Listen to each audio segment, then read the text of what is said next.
Ja, velkommen til Simons 101 hjemmebyg. Her vil jeg i dag vise, hvordan vi flytter et flag. Vi starter lige med at tage det op, det hjælper på det. Så skal vi lige have fat i sådan en lille hapser her. Til at trække op. Så vil der typisk sidde lidt jord inde under det. Det gider vi sgu ikke ned i hullet igen, så det trækker vi her igen. Dejligt. Typisk vil der ligge lidt ekstra jord, som man lige kan tage med fingrene.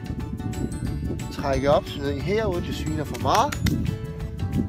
Så skal vi jo have proppen i, derfor skal vi have lavet et nyt hul. Nu laver jeg det her nede på forkanten, så vi slipper for, at vi straffer green alt for meget med at gå på.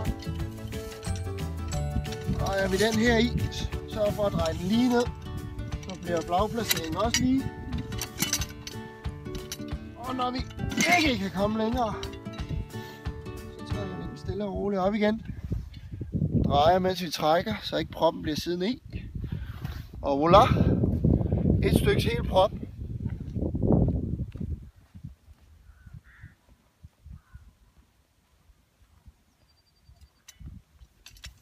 Den sætter vi her.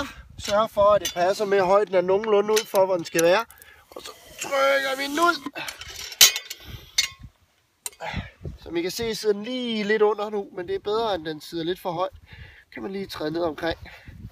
Sidder den for højt, så sker der når Preben klipper, så klipper han det græs i småstumper. Så det er bedre, at den lige er en lille tand for lav. Det skal nok udligne sig med tiden. Så mangler vi egentlig bare at få sat det nye hul i.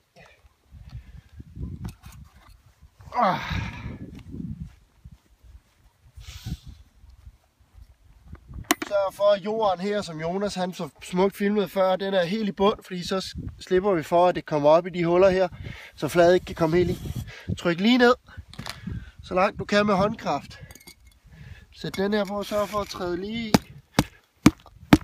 Og så banker vi den her ned i. Fjerner lige alt det her, så ikke vi skal potte ind over det. Og så har vi fået en ny hulplacering.